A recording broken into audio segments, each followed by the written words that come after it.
Hello दोस्तों, good morning, सुप्रभात। Saraswati classes के यूट्यूब चैनल पे आपका बहुत बहुत स्वागत है।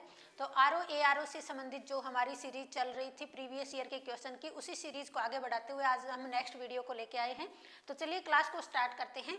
हमारा फर्स्ट क्वेश्चन है, निम्नलिखित भारतीय नगरों में मलिन बस्तियों का प्रतिशत 2011 की जनगणना के अनुसार सबसे कम कहाँ रहा है। तो सबसे कम कहाँ रहा है ये हमें बताना है। ऑप्शन देख लीजिए, अहमदाबाद, ऑप्शन बी है जयपुर, ऑप्शन सी लखनऊ या ऑप्शन डी बेंगलुरु। तो सबसे कम कहाँ रहा है निम्नलिखित भारतीय नगरों में मलिन बस्तियों का प्रतिशत, यानी मलिन बस्तियां सबसे कहाँ कम है प्रतिशत के रूप में, ये हमें बताना है। तो ऑप्शन है अहमदाबाद, जयपुर, लखनऊ और बेंगलुरु। अहमदाबाद में कितनी है?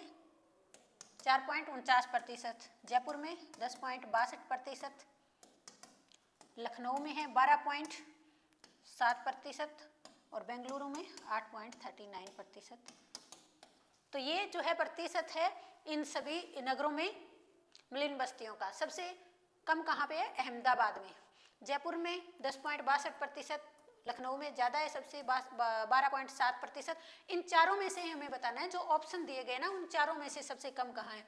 तो ऑप्शन ए इसका सही आंसर हो जाएगा, अहमदाबाद। नेक्स्ट क्वेश्चन हम देख लेते हैं। अगला क्वेश्चन है, निम्नलिखित में से कौन सी भारत की सबसे बड़ी मीठे पानी की झील है। मीठे पानी की झील सबसे बड़ी भारत में, विश्व में नहीं, भारत में। ऑप्शन ए है कोलेरू, ऑप्शन बी है वुलर झील, ऑप्शन सी है नाल सरोवर, ऑप्शन डी है सांबर। तो मीठे पानी की सबसे बड़ी झील कहाँ है ये हमें बताना है। कोलेरू कहाँ पे है? तो ये है आंध्र प्रदेश में, आंध्र प्रदेश में है कोलेरू। उसके बाद है वुलर झील, ये है जम्मू कश्मीर में। उसके बाद है नाल सरोवर, ये गुजरात में है। उसके बाद में है सांबर, जो कि राजस्थान में है।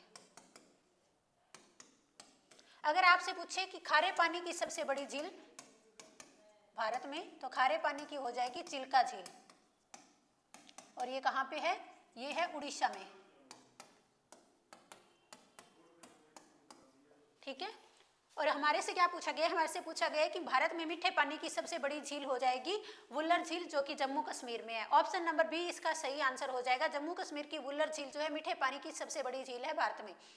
नेक्स्ट क्वेश्चन है, निम्नलिखित में से कौन सा सही सुमेलित नहीं है। यहाँ पे आप अच्छे से ध्यान रखेंगे, नहीं है वर्ड का। हमें इसमें से बताना है कि कौन सा गलत है। एक तरफ राज्य दिए गए हैं और दूसरी तरफ दिया गया है गर्म पानी के झरने। कौन सा गर्म पानी का झरना किस राज्य में है? ऑप्शन देख लीजिए। ऑप्शन ए है हिमाचल प्रदेश, ऑप्शन बी ओडिशा और ऑप्शन सी महाराष्ट्र और ऑप्शन डी गुजरात। और झरने दिए गए हैं, एक तरफ मणिकरण, तप्तापानी, वज्रेश्वरी और नारायणी। तो ऑप्शन ए देखिए, हिमाचल प्रदेश में मणिकरण गर्म पानी का झरना तो एकदम सही है, क्योंकि मणिकरण झरना जो है गर्म पानी का हिमाचल प्रदेश में है। तप्तापानी ओडिशा में है, वज्रेश्वरी महाराष्ट्र में है, नारायणी राजस्थान में है। नारायणी गर्म पानी का झरना कहाँ पे है? राजस्थान में। तो ऑप्शन नंबर डी इसका सही आंसर हो जाएगा। नारायणी गर्म पानी का झरना राजस्थान में है, मणिकरण हिमाचल प्रदेश में है, तप्तापानी ओडिशा में है, वज्रेश्वरी महाराष्ट्र में है। नेक्स्ट क्वेश्चन देख लीजिए। क्वेश्चन नंबर 4 है, नीचे दिए गए कूट का प्रयोग करके सही उत्तर का चयन कीजिए। एक तरफ हमें मिट्टी दी गई है और दूसरी तरफ राज्य दिए गए हैं। हमें बताना है कि किस प्रकार की मिट्टी किस प्रकार कौन से राज्य में पाई जाती है। जलोढ़ मिट्टी, काली मिट्टी, लाल मिट्टी और मरुस्थलीय मिट्टी। राज्य दिए गए हैं राजस्थान, उत्तर प्रदेश, महाराष्ट्र और आंध्र प्रदेश। मरुस्थलीय मिट्टी तो आप सबको पता होगा किस प्रकार की मिट्टी है और ये कहाँ पाई जाती है। तो ये राजस्थान में पाई जाती है। ये तो सबसे आसान है। इस एक को अगर आप देख लेते हो तो आपके लिए आसान हो जाएगा। डी का क्या आएगा? एक आएगा। तो ये दो तो नहीं होंगे, डी का 1, यानी एक जो है सबसे लास्ट में रहेगा। तो ये दो तो अपने आप ही कट जाते हैं।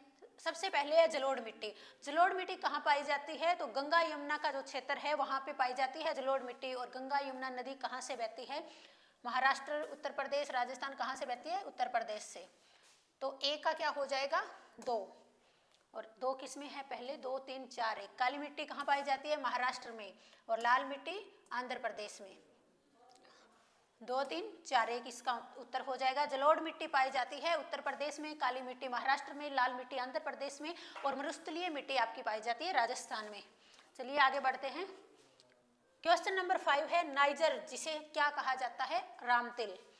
रामतिल की फसल एक तेल की फसल है। इसके बीजों में तेल की मात्रा कितनी पाई जाती है?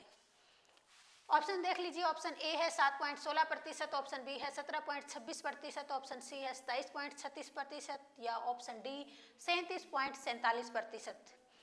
तो रामतिल की जो फसल है उसमें तेल की मात्रा कितनी पाई जाती है उसके बीजों में, ये हमें बताना है। रामतिल जो कि प्रोटीन और फैटी एसिड का एक अच्छा स्रोत है, प्रोटीन और फैटी एसिड का,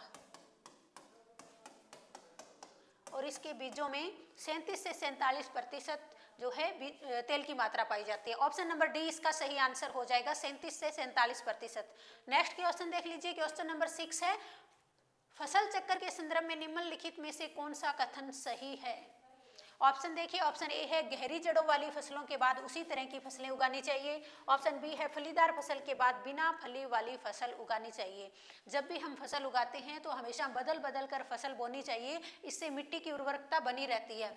तो पहले ऑप्शन में क्या दिया है, गहरी जड़ों वाली फसलों के बाद उसी तरह की फसल उगानी चाहिए, एकदम गलत हो जाएगा, क्योंकि उसी तरह की फसल उगाते रहेंगे तो मिट्टी की उर्वरकता कम हो जाएगी और फसल जो है कम पैदा होगी। उसके बाद है फलीदार फसल के बाद बिना फली वाली फसल लेनी चाहिए, एकदम करेक्ट आंसर। अभी हमने बताया कि बदल बदल के फसल बोनी चाहिए, तो फलीदार फसल के बाद बिना फली वाली फसल। तो पहला तो गलत हो जाएगा, तो ऑप्शन ए भी गलत है। कौन सा सही हो जाएगा, ऑप्शन नंबर बी इसका सही आंसर हो जाएगा, केवल 2 जो है सही है। नेक्स्ट क्वेश्चन देख लीजिए, निम्नलिखित घटनाओं पर विचार कीजिए और उन्हें काल कर्मानुसार व्यवस्थित कीजिए।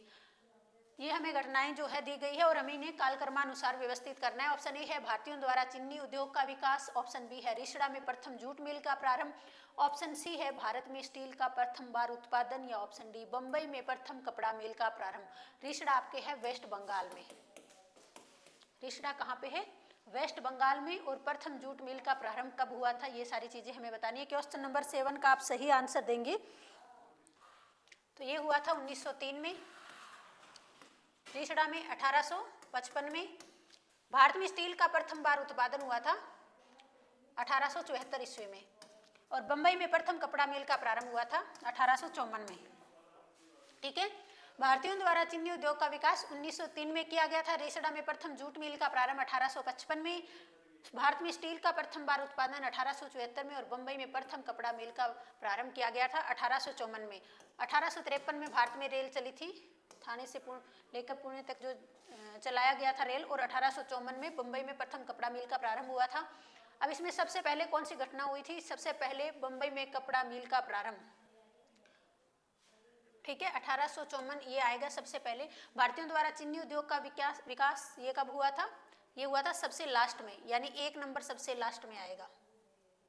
ठीक है, तो ऑप्शन नंबर बी इसका सही आंसर हो जाएगा। 4 सबसे पहले आएगा, बम्बई में प्रथम कपड़ा मिल का प्रारंभ, उसके बाद है रिषड़ा में प्रथम जूट मिल का प्रारंभ, उसके बाद है भारत में स्टील का प्रथम बार उत्पादन, या लास्ट में है भारतीयों द्वारा चीनी उद्योग का विकास 1903 में। ऐसे ही क्वेश्चन एग्जाम में पूछे जाते हैं। नेक्स्ट क्वेश्चन देख लीजिए, नीचे दिए गए कूट का प्रयोग करके सही उत्तर का चयन कीजिए। एक तरफ हमें खनिज दिए गए हैं और दूसरी तरफ हमें बताया गया है कि इन खनिजों का प्रयोग किस तरह के उद्योगों के निर्माण में किया जाता है। चूना पत्थर सीमेंट के निर्माण में, कॉपर या तांबा बिजली के सामान में, बॉक्साइट या हवाई जहाज बॉक्साइट का निर्माण हवाई जहाज में, और मैग्नीज का इस्पात निर्माण में। तो क्या ये सही है या इनका सही मिलान क्या होगा वो हमें बताना है। तो पहला देखिए, चूना पत्थर, चूने पत्थर का उपयोग किया जाता है सीमेंट के निर्माण में, तो एकदम सही हो जाएगा। दूसरा है कॉपर या तांबा बिजली के सामान बनाने में इसका प्रयोग किया जाता है, बॉक्साइट का प्रयोग किया जाता है हवाई जहाज के निर्माण में, और मैग्नीज का उपयोग किया जाता है इस्पात के निर्माण में। चारों ऑप्शन एकदम करेक्ट हैं, कोई भी इधर उधर करने की जरूरत नहीं है, एकदम सही दिए गए हैं। और सही आंसर क्या हो जाएगा, 1 2 3 4, ऑप्शन नंबर ए एकदम सही है, ऑप्शन नंबर ए।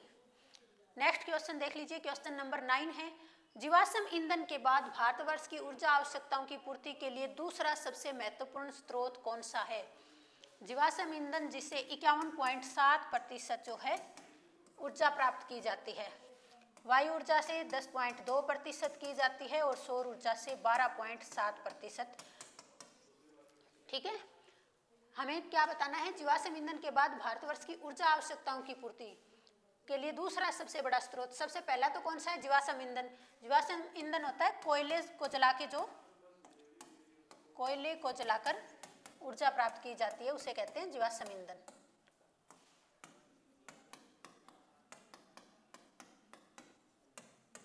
ये क्या कहलाता है? जीवाश्म ईंधन।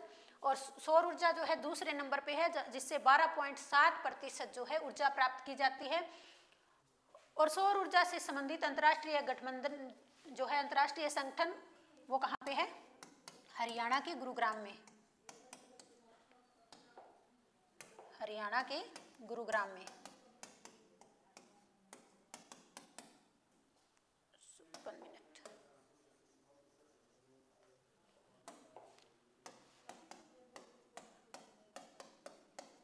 अंतर्राष्ट्रीय सौर ऊर्जा गठबंधन का मुख्यालय हरियाणा के गुरुग्राम में है और इसकी स्थापना हुई थी 25 जनवरी 2016 को।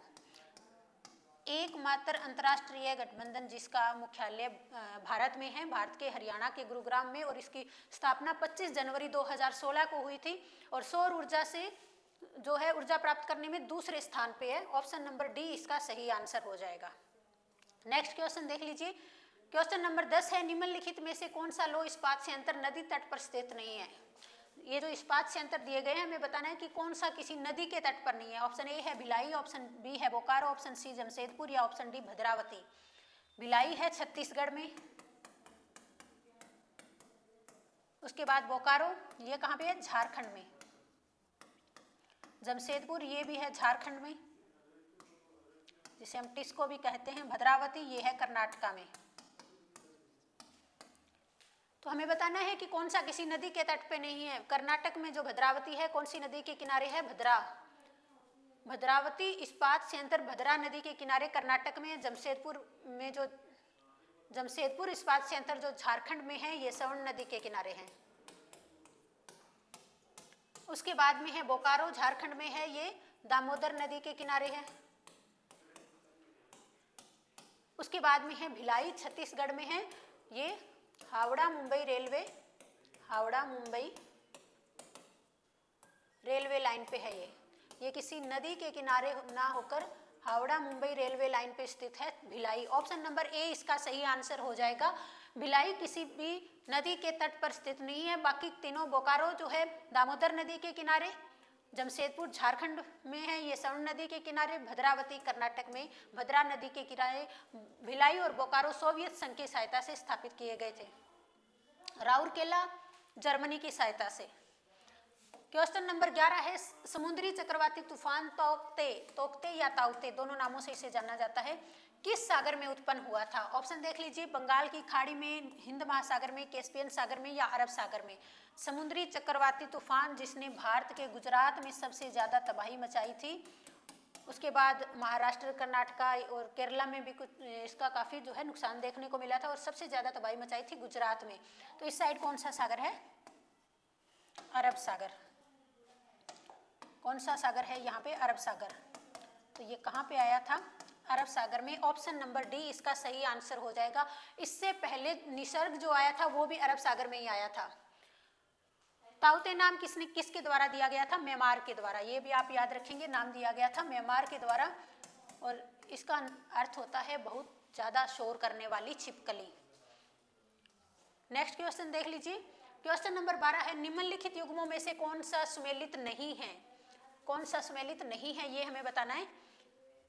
रबड़ कहाँ पैदा होता है? थाईलैंड में, कहवा मंगोलिया में, जैतून स्पेन में, गन्ना ब्राजील में। कौन सा जो है सही नहीं है? इसमें से एक जो है गलत है। रबड़ थाईलैंड में पैदा होता है, एकदम करेक्ट है। कहवा मंगोलिया में बिल्कुल नहीं होता। जैतून स्पेन में, और गन्ना ब्राजील में, एकदम करेक्ट आंसर। कहवा कहाँ पे होता है? ये भी ब्राजील में।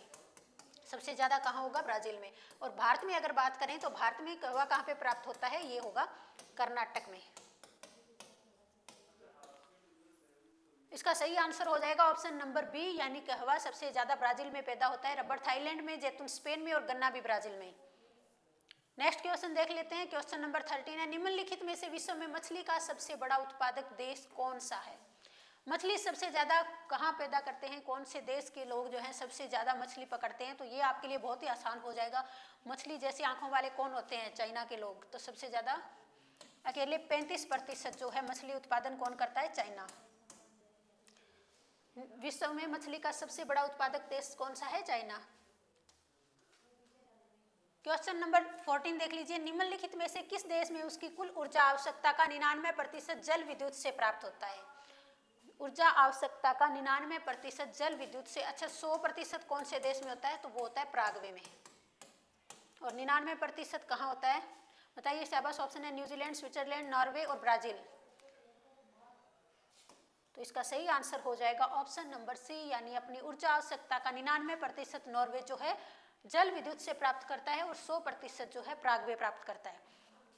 ये अपनी ऊर्जा आवश्यकता का प्राप्त करता है। अगर आपसे ये पूछ लिया जाए कि विश्व में सबसे ज्यादा जल विद्युत से ऊर्जा प्राप्त कौन करता है, तो वो फिर से कौन सा हो जाएगा, चीन। नेक्स्ट क्वेश्चन देख लीजिए। क्वेश्चन नंबर 15 है, निम्नलिखित में से किस द्वीप को वाद्य की भूमि के रूप में जाना जाता है। वाद्य की भूमि के रूप में किसे जाना जाता है, ऑप्शन देख लीजिए, क्यूबा, ऑप्शन बी है जावा, ऑप्शन सी सुलावेसी या ऑप्शन डी मिंडानाओ। तो वाद्य की भूमि के रूप में किसे जाना जाता है, क्यूबा कहाँ पे है, कैस्पियन सागर में, कैरेबियन सागर में, सॉरी कैरेबियन सागर में स्थित है। जावा और सुलावेसी दोनों इंडोनेशिया के द्वीप हैं, इंडोनेशिया के द्वीप। मिंडानाओ फिलीपींस का द्वीप है और ये फिलीपींस का सबसे दक्षिणतम, फिलीपींस का दक्षिणतम और दूसरा सबसे बड़ा द्वीप है, और दूसरा सबसे बड़ा द्वीप।